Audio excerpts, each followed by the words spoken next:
అంటే మన ఇండియాలో అమ్మ అయితే రూల్స్ అండ్ రెగ్యులేషన్ అన్నీ మన చేతిలో కాకుండా మన దాంట్లోనే ఉంటాయి, మన బుక్లోనే.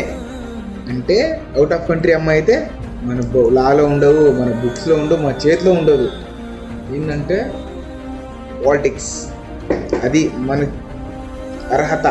అంటే రేపు మా అమ్మ కానీ మా చెల్లి కానీ నా పెళ్ళం కానీ బయట దేశానికి వెళ్తే వాళ్ళు కూడా అలా ట్రీట్ చేస్తారు కదా.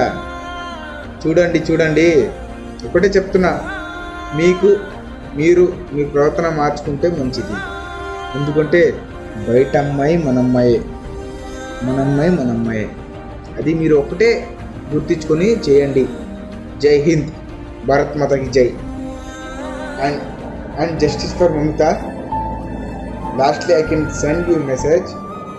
Only one request.